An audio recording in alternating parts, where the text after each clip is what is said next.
Hello, everyone, and welcome to today's webinar, The 7 Habits of Effective AI in Proposals. My name is Chloe Norwood, and I'm the Field Marketing Manager here at Visible Thread.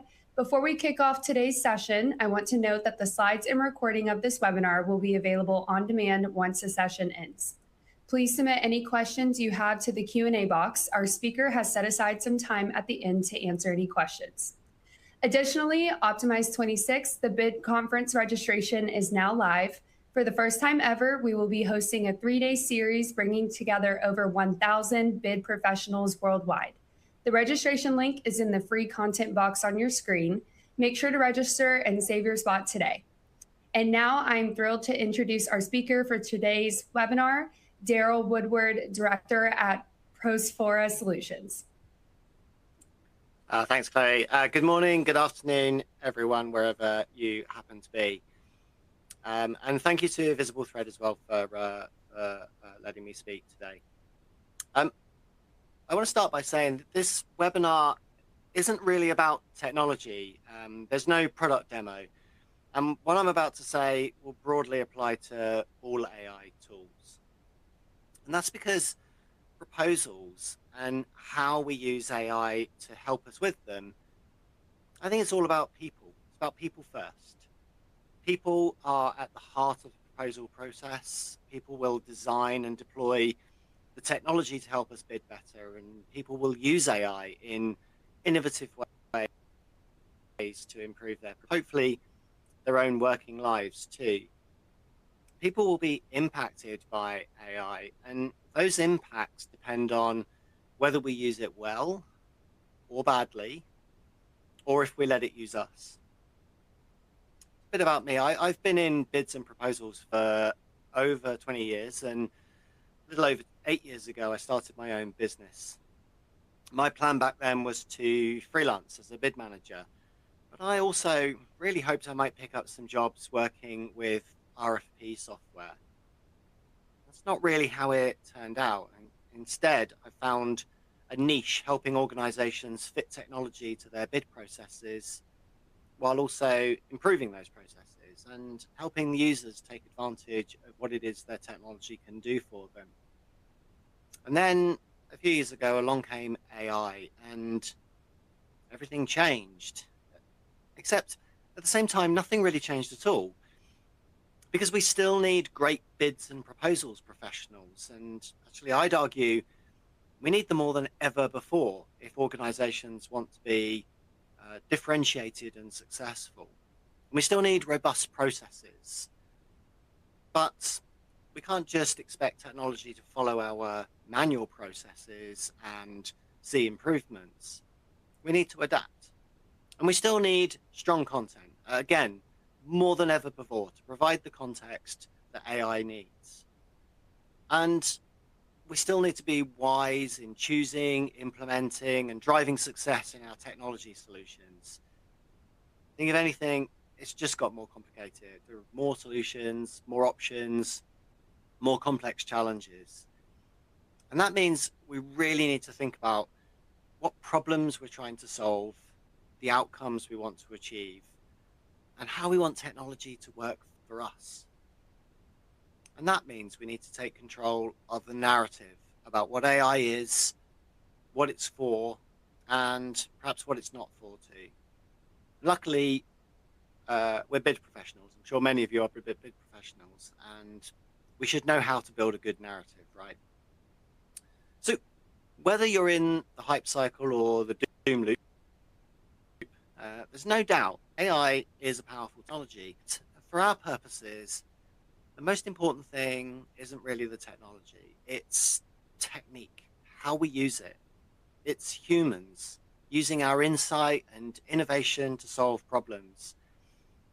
And that means we can rely on some tried and tested principles to guide us, and they still hold up in the age of AI. So all the fundamentals about bids and proposals we've learned or are still learning perhaps, our certifications and knowledge, and everything conferences and webinars should all still be fundamentally valid because they're mostly human-centric principles. And the good news is AI doesn't really replace the fundamentals of our profession.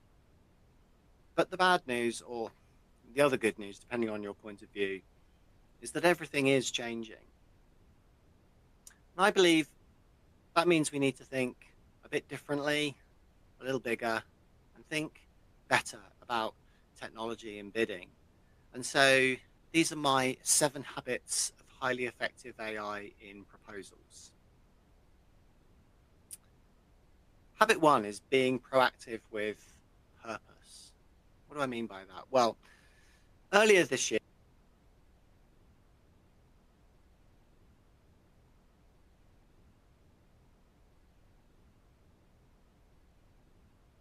so I asked what problem we're trying to solve, why that was a problem, and what result they wanted to achieve. But they told me, oh no, I just need to start using AI for proposals. Well, for me, that's reactive thinking. It's the idea that we deploy a solution and will somehow find a problem to solve. I'm always amazed how many people ask me to recommend technology for proposals, but they don't have a clear idea of what problem they're trying to solve. Before investing in technology, we need to know what we're trying to achieve. But luckily, as bid professionals, we should know how to qualify requirements. We can ask ourselves questions such as, why are we doing this? Can we win? Or in this case, will it make us better? What are the rewards and what might be the risks? Who needs to be involved? And how do we measure success? Because if we don't ask those questions, we risk using technology just because it's there, using it without purpose, gaining no real benefit, ultimately failing in our adoption, and then confused about why it appears to be working, but it's not working for us. Some of you may find some of that familiar. My top tip in this area is is to focus on what you would do to measure success, because that means starting by measuring your baseline, how things are today. That will help you define and articulate the challenges you face in real terms. Even if you already know the problem you want to address, measuring your baseline will return a comparison from which you can demonstrate success, show the return on investment, and you can see where to find future improvements. And don't just limit yourself to quantity metrics, volume of proposals, number of people, win rate, and anything to do with time. We can measure quality too. How complete are we getting our first draft proposals? How comprehensive are our responses? And how up to date are our capture plans? How good's our market intelligence? And how can we measure our bid team engagement? And then to what extent does all of that data feed into making a winning proposal? These quality metrics mean we can be much more proactive and purposeful about setting clear goals for our AI use. Because, yes, we can measure things like time to first draft, but we all know what really matters is the quality of the final draft. And just because generative AI can put words on a page, answer questionnaires, and write some proposal sections, that doesn't necessarily mean it's adding value. Purposeful, proactive AI means bidding better, not just writing faster. And this habit doesn't just apply to deploying AI technology. Proactivity and purpose help us every day when we're working with it. Which leads me to my habit 2, which is to begin with the win in mind. And it was only 3 years ago now when generative AI burst into public awareness, and as with all technology, I think it was immediately clear what it was really for. I mean, it was certainly clever and fun to play with, but I always felt it was a solution looking for a problem to solve. But then I think quite quickly there became a clear opportunity. We have machines that can write, and the most obvious application for machines that write is to write proposals. right? Well, yes, it can answer questions, it can draft proposal sections, it can absorb our organizational knowledge, and to some extent, it can mimic our style. So, really, I think it was obvious that we could get it to do proposals for us, or at least help us write them faster. But my question is, was that ever really the problem we needed to solve in the first place? I want you to think back for a moment to a time before everything was AI powered and agentic, before the M dash became taboo, and when we were allowed to use words like delve. Back then, was anybody really thinking, I wish I could type faster? So my worry is in the rush to generate a first draft faster, we might have completely missed the potential of AI to make us write better. Because the thing about writing proposals is it is not just about putting words on the page. It's a creative process, and that's still on us. We shouldn't outsource it. To create something, we first need to imagine it. The art of writing is a creative process in our minds. The words, they're just output. Generative AI is good at that output, but still relies on us to do most of the creative work. So instead of just blindly using AI to help with what we're already good at, instead we can use it to provide expertise we don't have, offer alternative points of view, challenge our thinking, and of course enrich our knowledge. For me, winning starts in the mind, and that's where we need to begin. It's not in the machine. AI can write, but it can't empathize or imagine or persuade, not really. So we need to do the creative thinking first. And then by all means, let's let AI help us shape it. And that means putting people first. That's my habit 3.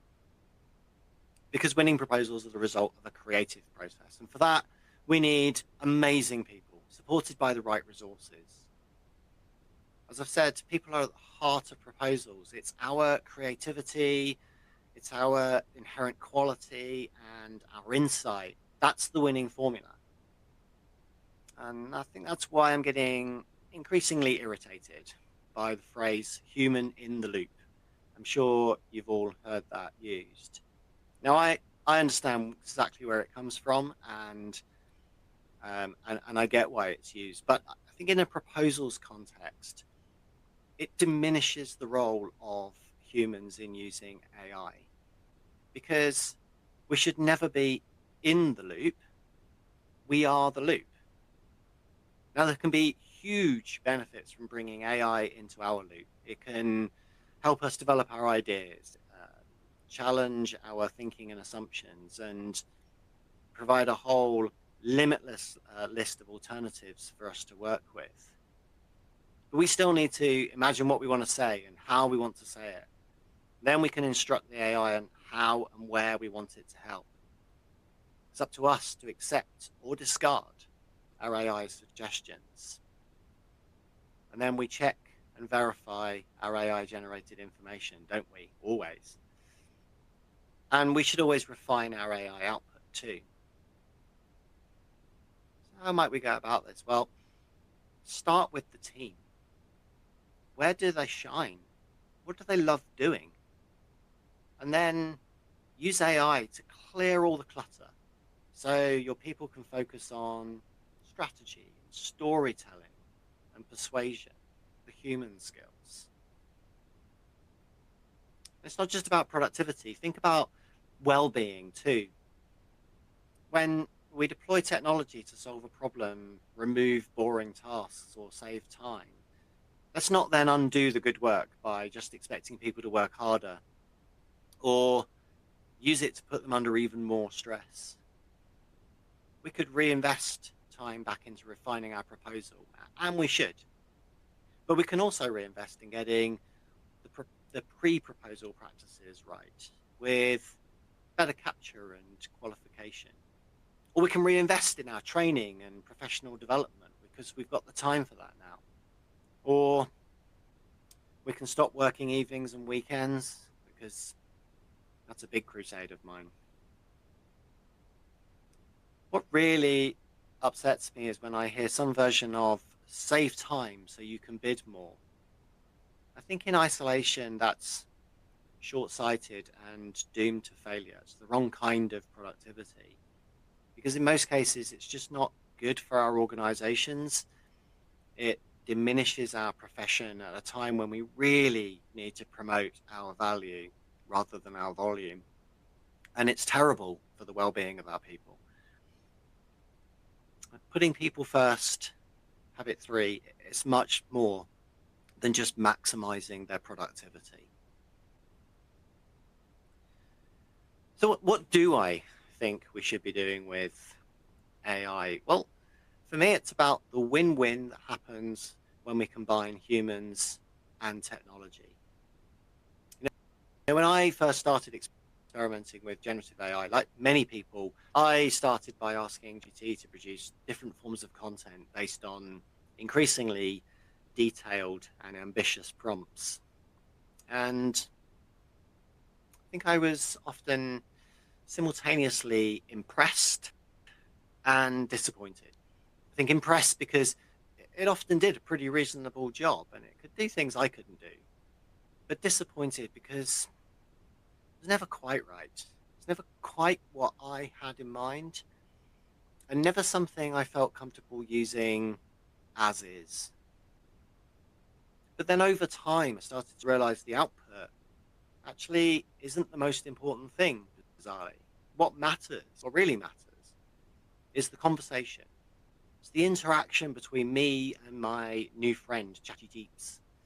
The real value is in the partnership, with both of us contributing, developing, feeding off of each other. The output is useful, absolutely. But how it helped me think, that was the real win. The problem is, AI alone, the danger is it speeds up mediocrity. Humans and AI together, well, they spark ideas. They test their thinking. They collaboratively build better answers. My top tip here is use AI as your brainstorming buddy, not just your ghostwriter. It's not a ghostwriter. We can't just hand over responsibility and then just expect great results. That's why we see so many projects just not meeting expectations. But when we do the creative work, when we provide the right inputs and hone the output we get, well, then we're still the writer, but an augmented writer, supplemented with perhaps new ideas, drawing on a range of possibilities we wouldn't have thought of, and accessing even more knowledge than we have ourselves. AI shouldn't write for us. I don't think so. But it can help us think better. And it can definitely suggest things we wouldn't have thought of on our own. Well, how to do that? Well, we do need to firstly understand how it works, or how it thinks, and I use that in an abstract term, before we just go ahead and generate content and outputs. So before you prompt, prepare. We all know that AI can invent nonsense if you feed it junk, or in fact don't feed it anything at all. But it can be really powerful when we curate our content, sharpen up our inputs, and we're always really clear with the brief we want it to work on. And I think one of the dangers with working with AI is it sounds so incredibly plausible all the time. And if we don't gain some understanding and experience of what it is doing, where it's sourced information, and actually how it writes, we can be easily fooled into just believing it. When I was a child, my parents owned a minor bird called Rowdy. Now, minors are excellent mimics. They can reproduce a range of sounds, words, phrases, and various noises. Now, Rowdy, among many other things, he could imitate our telephone ringing perfectly, and I do mean perfectly. Now, I think as a family, we mostly learned how to distinguish the phone from the bird. But as a child, my babysitters, well, my brother and I remember we were in hysterics as Rowdy started trilling, probably wanted attention. The babysitter would get up to answer the phone, and of course, there's no one there. Now, why am I telling you that? Well, because sometimes it's worth thinking of AI as a mimic. I mean, it's a very sophisticated statistical model, much more so than a bird. But like minor birds, it doesn't understand and it doesn't really think. And it's important for us to remember that because it's up to us to do that. We need to understand which instructions it is following, what content is referencing, and always be skeptically curious about what it tells us. And we can learn this through training, and there are plenty of good training courses out there. But much more fun, in my opinion, is to learn by experimentation and practice. But we can also use this mimicry to our advantage. We can instruct it to mimic our writing style, our tone of voice. And to do that, we really need to understand where it gets it from. Will it automatically pick up the style from source content we provided? Or do we need to provide specific instructions? Now, personally, one of my custom GPTs has, I think I counted 27 instructions for different parameters defining my writing style. And that's everything from my sense of humor, which it totally doesn't get, to burstiness. Burstiness is that human tendency to vary sentence length, structure, tempo. AI-generated text, often appears more rhythmic and uniform, robotic. But I now find actually it does a pretty reasonable job of mimicking me, although I know I can tell the difference. So, habit 5 is to understand how AI thinks, how it uses the input and context we provide. And that tells us why we're getting the responses we do.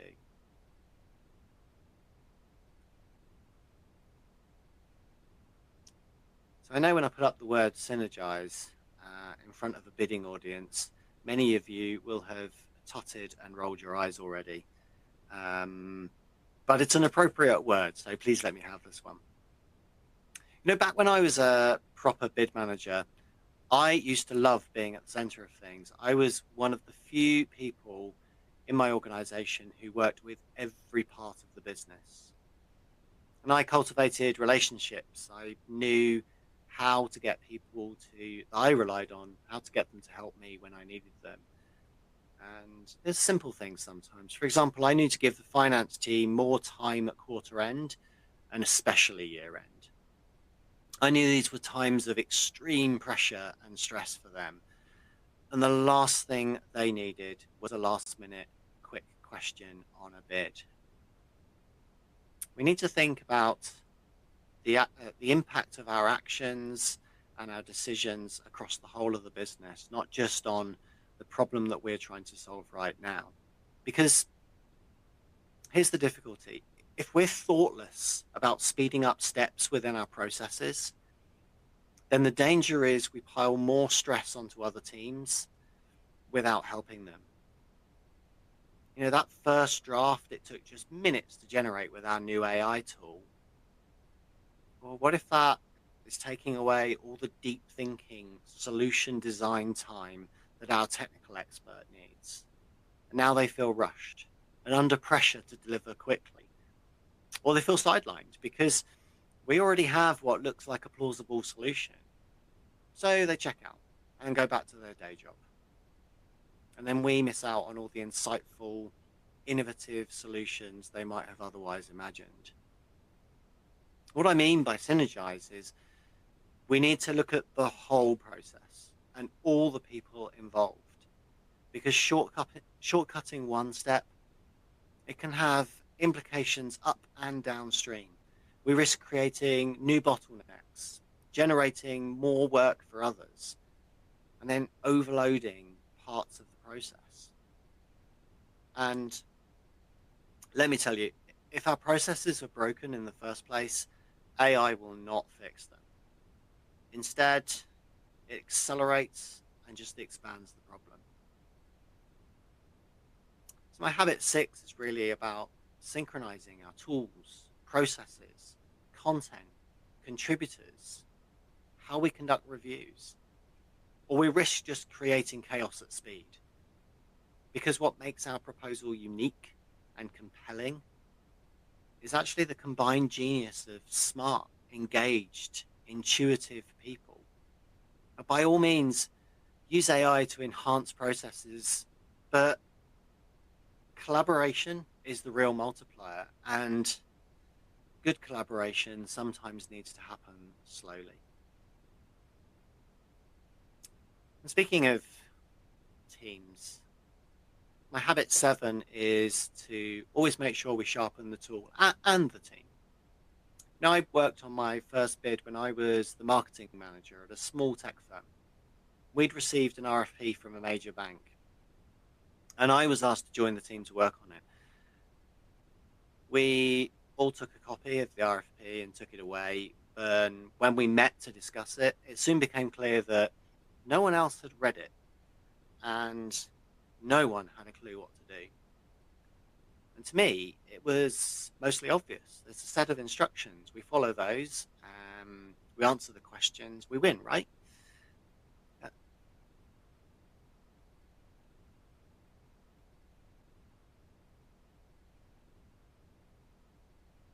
This is kind of strange.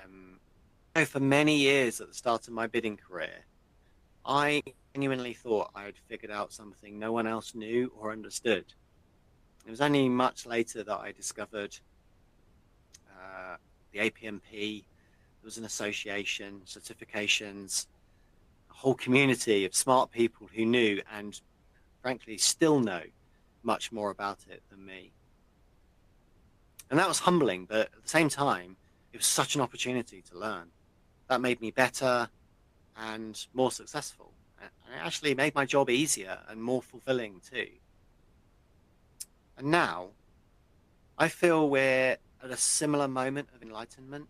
We have an opportunity to embrace something to help make us better, to help us win more, perhaps take away some of the pain that we often complain about, and then we can be happier in our work.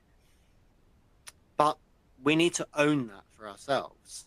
Look for the right tools to solve the biggest problems we face, and free ourselves then to do the work that makes our hearts sing.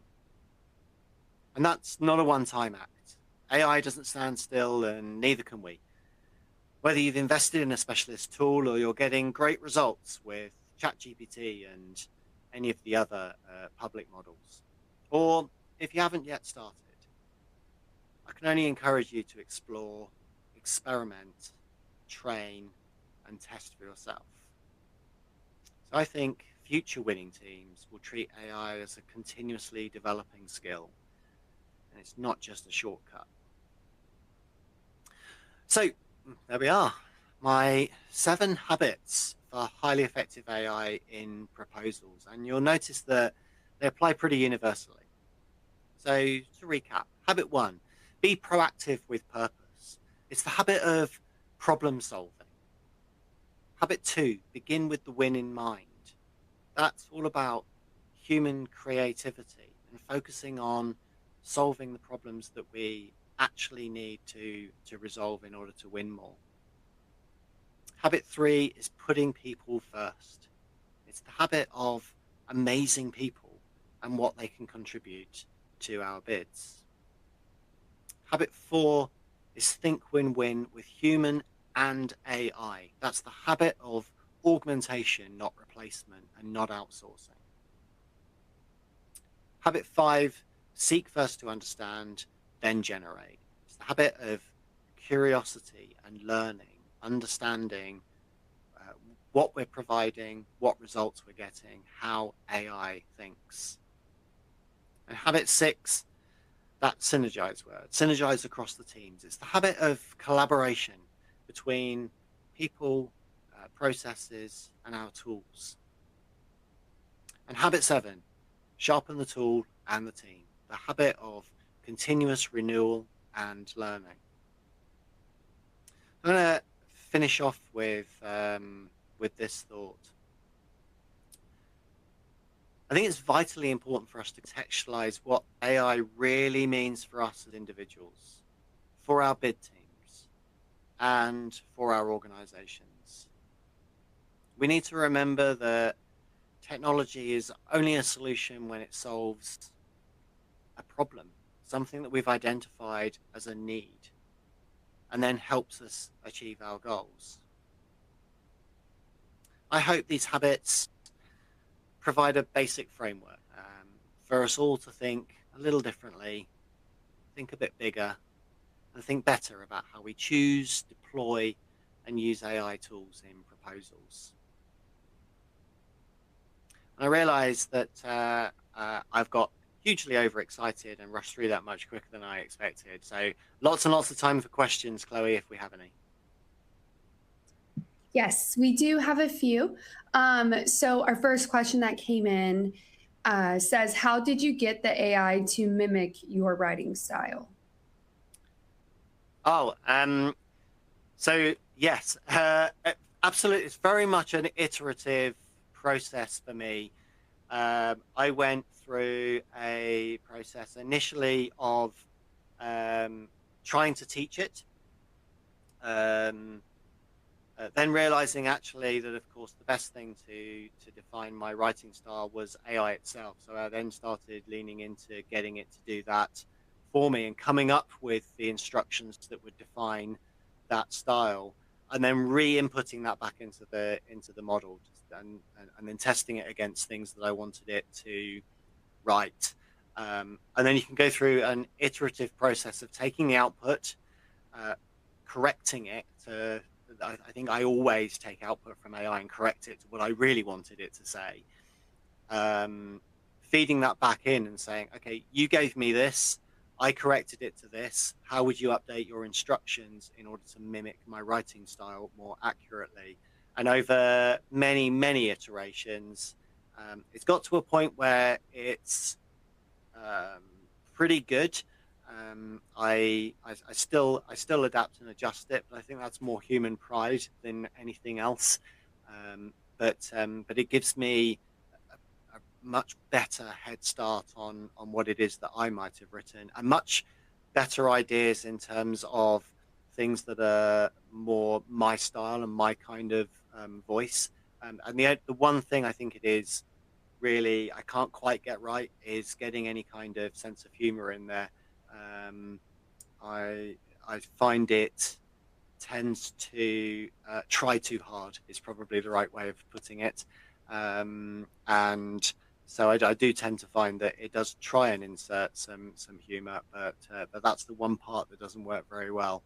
It definitely sounds much less robotic and much less, where people say, oh, but it's obviously written by AI. When you start kind of coaching it and giving it those specific instructions on how to write more like you and working in parallel with it to define what those instructions are, then it gets very, very far away from your standard ChatGPT type responses.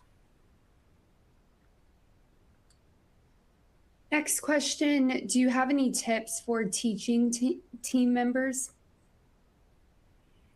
Well, I think my biggest one is encourage people to experiment. In fact, I would probably go further and say encourage people to play, because I think it's through that we start to understand really what it does and how it reacts to certain things that we provide.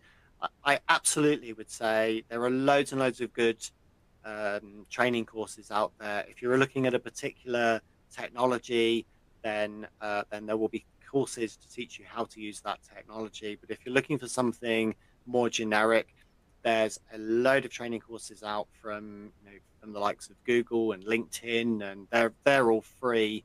There are some paid for proposal specific ones as well, so you can get those basics down. But the important thing, I think, is play, experiment, try and see what it does, and then and probably the biggest thing then is just don't give up. Don't get hung up on it didn't do what I thought it would do, and therefore it doesn't work. Then think about like why that is, what instructions you gave it that made it think like that, and then try and analyze how to play differently to get it to produce a different result. And absolutely don't be afraid to ask AI while you're working with it why it produced that type of result, and how it could help you to learn how to use it better as well. It's actually a great teacher in how to use itself. This question may go hand in hand with what you just said, but it's separate, so I want to ask it. Sure. For habit 7, what are your recommendations for continuous learning with tools? Biggest thing for me, I think, is to stay curious, and especially we're at a. I think most of us have lived through an era where technology has changed. Digital technology, in particular, has changed so fast that you're never quite fully up to date with the latest and greatest. And I think the improvements in large language models over the last 3 or so years have been incredible, and what they're capable of doing, and all of the other things that AIs can do in terms of multimodal, so images and videos and sound as well. There's a world of stuff out there, but absolutely play with it if you want to. If you want a sort of an easy playground, Google has a load of tools that you can use. I'm really loving Notebook LM at the moment, with things that it can do in terms of understanding and organizing information. But yeah, just stay curious. There's always something new to learn and something new to discover. Next question, do you find you spend a lot of time prompt engineering? No. I did. I used to. I used to get really obsessed with it. I used to be one of those people who got really hung up on producing the perfect prompt, and I got longer and longer prompts that I was using with AI chatbots, and over time I've come to realize that I think that's not really the most important or valuable way to use it for me. So I've gone much more now for looking at quite simple prompts and then just iterating and going back, creating that conversation that I was talking about earlier, that discussion, and trying to kind of expand things out, ask it what I haven't thought of. So the prompt engineering side of it has actually got quite a lot easier. It's much more of a discussion and a conversation, and it's the conversation that sparks the ideas for me for what I want to do. And then I stay in control of the writing and the development of any content that we're producing. So yeah, absolutely.